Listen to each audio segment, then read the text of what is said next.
Pozdrav dragi ljudi, dobrodošli na kanal o zdravlju.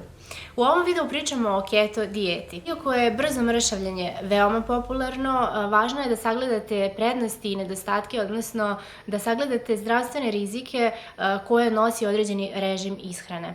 U ovom videu moći ćete da saznate informacije kada su naučna istraživanja u pitanju i iako postoji jako puno videa na temu ličnih iskustava na keto dijeti, ovim videom želim da vas podsjetim na to šta kaže nauka. Molit ću vas da ostanete sa mnom do kraja ovog videa, jer ukoliko na samom početku čujete, a čućete neke pozitivne stvari o ovoj dijeti, voljela bih da čujete i neke negativne i da negde stvorite širu sliku i da potpuno svesno donesete odluku ako već razmišljate o tome da budete na keto dijeti. Istraživanje koje je potvrdilo da je keto dijeta bolja od ostalih dijeta jeste dvogodišnje istraživanje u kom je učestvovalo 322 osobe koje su nasumično podeljene u jednu od 3 grupa. Prvu grupu činili su ljudi koji se hrane mediteranskom dijetom, drugu su činili ljudi koji unose malo masti i treću oni koji unose malo ugljenih hidrata, odnosno to je bila keto dijeta. I zaključeno je da su ljudi koji su unosili malo ugljenih hidrata zapravo imali najbolje rezultate, iako im nije bio ograničen kalorijski unos. Još je jedno istraživanje koje govori u korist keto dijete. Grupa od 148 ljudi podeljena je na dva režima ishrane. Jedni su unosili malo masnoća, a drugi malo ugljenih hidrata i ustanovljeno je da grupa koja unosi malo ugljenih hidrata ima bolji rezultat kada je mršavljenje u pitanju i također ta grupa je imala smanjene faktore rizika od kardiovaskularnih obolenja. U meta-analizi 11 studija u kojem je učestvovalo 1369 osoba, došli su do zaključka da je dijeta sa niskim udelom ugljenih hidrata bila bolja kada je mršavljenje u pitanju, ali je također uticala na porast lošeg holesterola. Postoji jako puno istraživanja koje govore u korist keto dijete kada je lečenje nekih obolenja u pitanju, kao što su epilepsija, dijabetes tipa 2 ili rak. Smatram da je u takvim situacijama najvažnije da ste pod nadzorom lekara i da, kao što vam lekar određuje terapiju, sa njim dogovarate i vaš način ishrane. Kada govorimo o performansama u treningu, keto dijeta je također vrlo efikasna.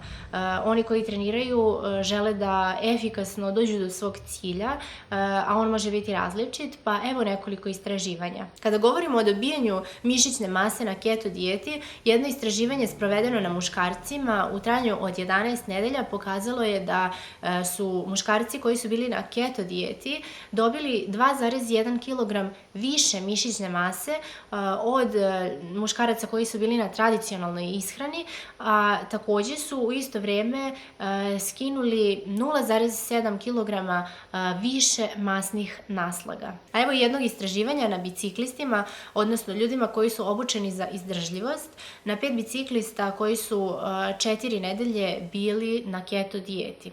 Ustanovljeno je da aerobno vežbanje kojim su u stvari trenirali svoju izdržljivost nije bilo ugroženo od strane keto dijete. Čak je ustanovljeno da je njihova izdržljivost produžena za 4 minuta i ono što je zanimljivo, oni su se brže oporavljali od vežbanja nego pre. A sada prelazimo na negativne posljedice keto dijete. Sarah Sidelman napravila je jedno globalno ogromno istraživanje na 447.000 ljudi i bez obzira na to na kom delu sveta živite i kakvom se ishranom hranite, ona je zaključila da isključivanje određenih grupa namirnica iz vaše ishrane može dati kratkoročni rezultat, ali dugoročno može da vas odvede u rani grob. Istraživači koji su proučavali ishranu 25.000 ljudi u SAD-u zaključili su da će ljudi koji imaju umeren unos ugljenih hidrata živjeti duže od onih koji imaju restriktivan, odnosno smanjeni unos ugljenih hidrata. Dakle, njihova studija sugeriše da smanjen unos ugljenih hidrata utiče na preranu smrt i na probleme sa kardiovaskularnim obolenjima. Vlakna su jako važna za rad naših crijeva, ali i za zaštitu mozga od starenja.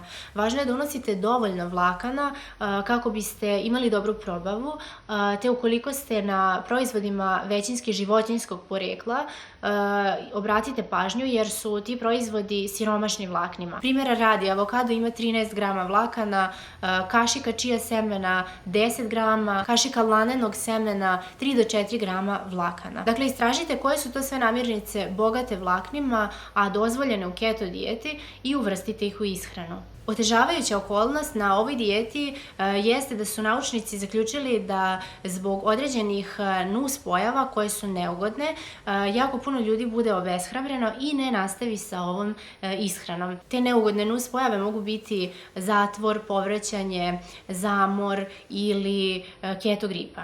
Uravnotežena ishrana, bogata celovitim namirnicama, učinit će da se osjećate dobro, zdravo i da se vaši kilogrami ne vrate.